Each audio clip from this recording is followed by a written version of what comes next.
اب عدالتیں آزاد ہیں اس دور میں۔ خاقان عباسی کو جیل میں ڈالا، اس کا کریڈٹ لے رہے ہیں۔ اب ہاتھ ڈل رہا ہے بڑے بڑے لوگوں پر ہمارے دور اقتدار میں، یہ وہ کہہ رہے ہیں، نیب کی ریکوریوں کی مد گنوا رہے ہیں۔ اس سے ثابت ہی ہوتا ہے کہ اس دور میں وہ اس کی پرفارمنس سے بڑے مطمئن تھے اور عدالتوں کو آزاد سمجھتے تھے اور مثالیں دے کر واضح کر رہے تھے کہ یہ ہوا، خاقان عباسی صاحب کے خلاف یہ ہوا۔ اب وہ کہہ رہے ہیں میرے اختیار میں نہیں تھا اور ان کو ریلیف مل جاتا تھا، خفیہ ہاتھ بیچ میں آ جاتا تھا، جج بینچ ٹوٹ جاتا تھا۔ دیکھیں، بنیادی بات یہ ہے کہ خان صاحب کو اپنی کہی ہوئی کوئی بات یاد نہیں رہتی، وہ کسی وقت کوئی موقف بھی اختیار کر سکتے، اس طرح انہوں نے اپنا مذاق بنا دیا ہے۔ مگر نیب اگر کسی کے خلاف مقدمہ درج کرے، اس کا مطلب یہ نہیں ہے کہ اس کے خلاف فیصلہ ہو گیا۔ اب یہ توشہ خانہ کیس ہے۔ نہیں ویسے مسلم لیگ نون کے لوگ تو کہتے تھے کہ بھئی ان کو فوری طور پر پتہ نہیں کتنی سزا ہو جائے گی۔ نہیں، کچھ نہیں ایسا ہوا۔ عدالتی پروسیجر ہے، عدالتیں ایک طریقہ کار کے مطابق کام کرتی ہیں، اور اسی لیے وہ سارے مقدمات جو خان صاحب کے دور میں بنے وہ آہستہ آہستہ اڑ رہے وہ ہیں۔ آہستہ آہستہ اڑ رہے ہیں۔ لیکن سر اس دور میں جب نیب کوئی درج کرتا تھا، کوئی ریفرنس یا مقدمہ کاروائی شروع کرتا تھا، تو یہ ہمارے سامنے کی بات ہے کہ جو میڈیا ٹرائل ہوتا تھا یا جس طرح سے ہائپ دی جاتی تھی ان الزامات کو، لگتا تھا کہ یہ تو فیصلہ پہلے ہی ہو چکا ٹرائل سے پہلے۔ نہیں تو وہ تو ان کی اپنی گفتگو ہے، ریکارڈڈ گفتگویں ہیں، ان کی انٹرویوز ہیں، بیانات ہیں، تقریریں ہیں عمران خان کی، جس میں بالکل الٹ بات وہ کر رہے ہیں۔ تو اس کا اب آپ کیا کر سکتے ہیں؟ اگر کوئی آدمی اس طریقے سے اپنی بات کہی ہوئی جو ہے اس کو الٹا دے تو ہم تو صرف یہ تو ہو گیا نا آپ کا تجزیہ، لیکن سامنے دکھائی بات یہ نظر آ رہی ہے کہ خان صاحب جو بھی کہیں ان کے فالوور انہیں بائی کر رہے ہیں۔ یہ بھی ایک فیکٹ ہے کہ وہ اگر کل کچھ اور سٹیٹمنٹ دے رہے تھے تو بھی ان کو بائی کر رہے تھے، تعلیہ مار رہے تھے، آج اگر کچھ سٹیٹمنٹ دے رہے ہیں تو بھی انہیں بائی کی جا رہی ہے۔ اس کا مطلب یہ ہے کہ ان کو وہ لوگ ان کی ہر بات کو مانتے ہیں۔ اس سے لینا دینا ہمارا نہیں ہے کہ ان کے فالوورز بائی کر رہے ہیں یا نہیں کر رہے ہیں، یہ بھی ایک اسیسمنٹ ہے نا۔ اور میں نے تاریخ میں بہت دیکھا ہے، یہ فالوورز ایک زمانے میں بائی کر رہے ہوتے ہیں۔ ایک زمانے میں بھٹو صاحب نے کہا تھا تقریر میں کہ وہ کسی آپ جی شراب پیتے ہیں، انہوں نے کہا لوگوں کا خون تو نہیں پیتا، تو لوگوں نے تالیاں بجائی تھی۔ اس کے بعد پھر انہی کی وہ درگت بن رہی تھی۔ تو یہ تو ایسا یہ کوئی مسئلہ نہیں ہے کہ فالوورز بائی کر رہے ہیں یا نہیں کر رہے۔ فالوورز تو کسی کے بھی بائی نہیں کرتے، لیکن جب جذبات ٹھنڈے ہوتے ہیں، جب ہوش و حواس باقی آتا ہے، واپس آتا ہے، تو اس کے بعد پھر یہ باتیں جو ہیں وہ ہانٹ کرتی ہیں، کاٹتی ہیں، ڈستی ہیں۔ یہ ساری باتیں ڈسیں گی خان صاحب کو بھی، ایسا نہیں ہے کہ ان کے نتائج نہیں نکلیں گے۔ بالکل ٹھیک ہے۔ اب ذرا آ جاتے ہیں کہ وہ جو تاخیر ہو رہی ہے، اس میں الیکشن کی ڈیٹ مانگی جا رہی ہے، رانا صاحب بھی اس پہ مذاکرات کی بات تو کرتے ہیں لیکن سیاسی دہشت گرد بھی انہیں کہتے ہیں۔ دیکھیں خان صاحب کیا کہہ رہے ہیں اس پہ۔ کوئی یہ غلط فہمی نہ سمجھے کہ وہاں جا کے اسلام آباد جا کے ہمارا یہ تحریک ختم ہو جائے گی۔ یہ تحریک اگلے 10 مہینے تک چلتی رہے گی جب تک الیکشن نہیں ہوں گے۔ جو اسلام آباد میں بیٹھے ہوئے لوگ ہیں، سن لو، ہم پاکستان کا میچ اللہ کے فضل سے جیت چکے ہیں۔ اسلام آباد میں وہ بیٹھے ہوئے ہیں، ان کے پلے کچھ نہیں۔ اس وقت یہ آپ کی جو یہ شامی صاحب 10 ماہ تک بھی چلتی رہے گی جب تک الیکشن نہیں ہوتا، یہ کیا اعتراف ہو گیا کہ فوری نتائج نہیں آ رہے، یا پھر میرا خیال ایک چرچل کا قول ہے کہ سیاست میں سب سے اہم بات یہ ہے کہ کون کہہ رہا ہے، کون کہہ رہا ہے، اور سب سے کم اہم بات یہ ہے کہ کیا کہہ رہا ہے۔ جو ایک بڑی شخصیت ہوتی ہے، طاقتور شخصیت ہوتی ہے، وہ بات کا اس کو کوئی اور رنگ دے دیتی ہے۔ تو اصل اہمیت اس کی ہے کون کہہ رہا ہے، کتنی طاقت کے ساتھ کہہ رہا ہے، کتنی فورس کے ساتھ کہہ رہا ہے، اس میں پھر لوگ بہ جاتے ہیں بعض اوقات۔ یہ سیاست کی دنیا ایک نارالی دنیا ہے، لیکن بنیادی خان صاحب نے اب اس میں تبدیلی کی ہے اپنے لاہ عمل میں۔ اب انہوں نے کہا ہے کہ 10 مہینے یہ جو ہیں یہ بھی اگر ہاں یہ بھی کرنا پڑا اسلام آباد تحریک چلتی جا کر تحریک میری ختم نہیں ہوگی، بلکہ یہ جاری رہے گی اگر ڈیٹ نہ ملی الیکشن، اگر ڈیٹ نہ ملی تو جب تک انتخابات نہیں ہوں گے ان کی تحریک جاری رہے گی۔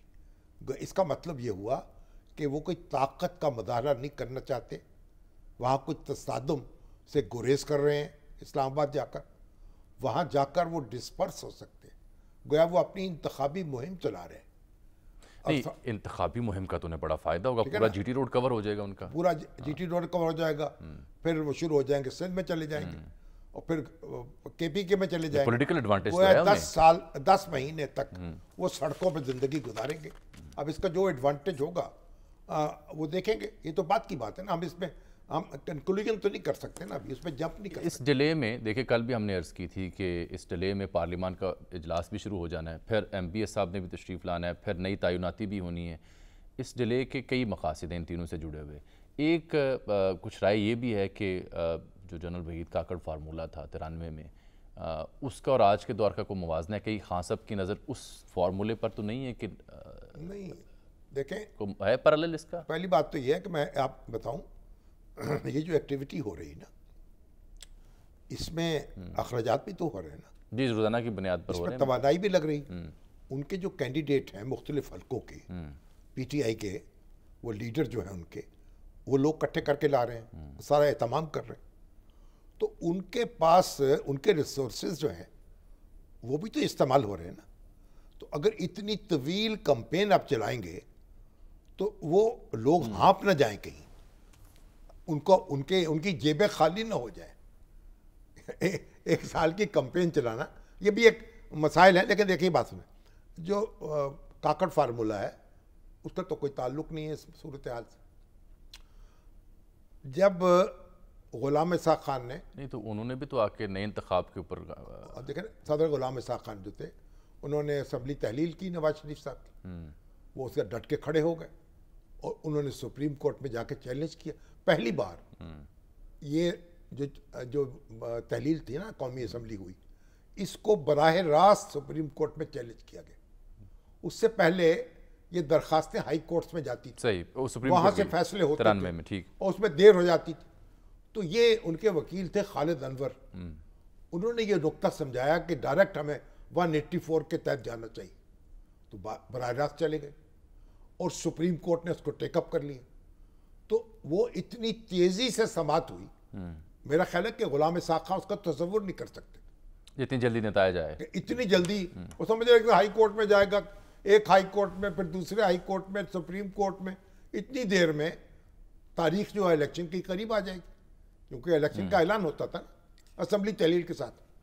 تو بہرحال فیصلہ آ گیا، جب غلام اسحاق خان صاحب کے خلاف آ گیا، اسمبلی بحال ہو گئی۔ جی ٹھیک۔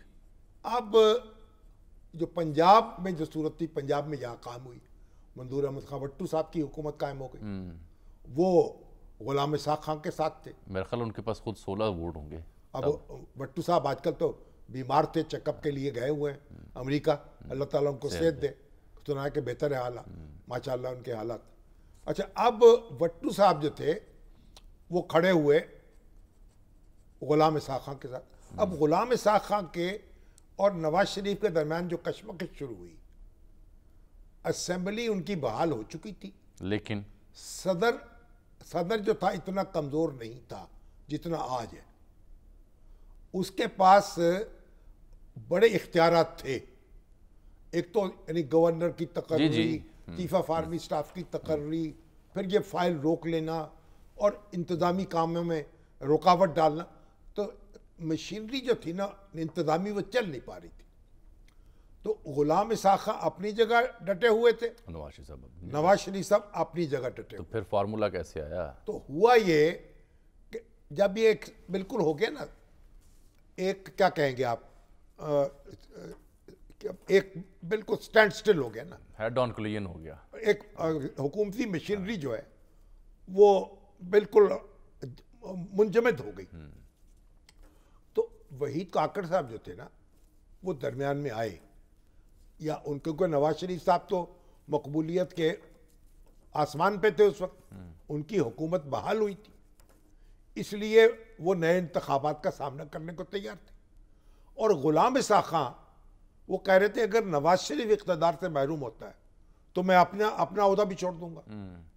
تو اس طریقے سے دونوں کو تیار کیا گیا کہ آپ، صدر صاحب نے استعفیٰ دیا وہ استعفیٰ انہوں نے ان کے پاس رکھ لیا اور نواز شریف صاحب نے قومی اسمبلی جو ہے وہ تحلیل کر دی. تو تب بھی تو بی بی لانگ مارچ شہید کرنا چاہتے نہیں بات کی بات ہے یہ اچھا اب وہ تحلیل ہو گئی اسمبلی اور وسیم سجاد جو تھے ایکٹنگ پریزیڈنٹ ہو گئے اور اس کے بعد الیکشن ہو گیا.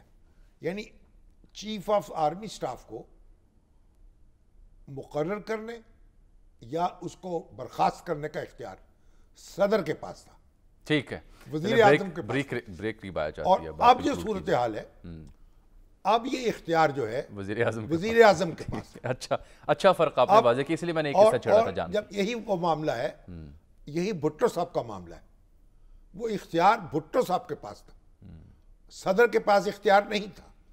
تو صدر فضل اللہ چودھری تھے اس وقت, لوگ ان کے وہاں لکھاتے تھے وال چاکنگ آرمی ان کے پریزیڈنسی کے ساتھ, صدر فضل اللہ کو رہا کرو. اور ہماری اپوزیشن کے لوگ کہہ رہے تھے فضل اللہ کو آپ مداخلت کریں, وہ تو مداخلت کر ہی نہیں سکتے تھے. تو اب جو صدر ہیں ان کے پاس مداخلت کا اختیار نہیں ہے. آرمی چیف جو ہیں ان کی اپوائنٹنگ اتھارٹی وزیر اعظم ہے. تو اس لیے اب وہ اتنے انڈیپینڈنٹلی کام نہیں کر سکتے جس طرح وہی دستخط کرنے سے انکار کر سکتے ہیں صدر نہیں, صدر کے دستخط کرنے سے کیا فرق پڑے گا؟ دستخط تو کریں گے نا. نہیں, جب صوابدیدی اختیار جب وزیر اعظم نے ایڈوائس کر دی تو بس ہو گئی. چلیں ایک بریک بھی آیا چاہتی ہے.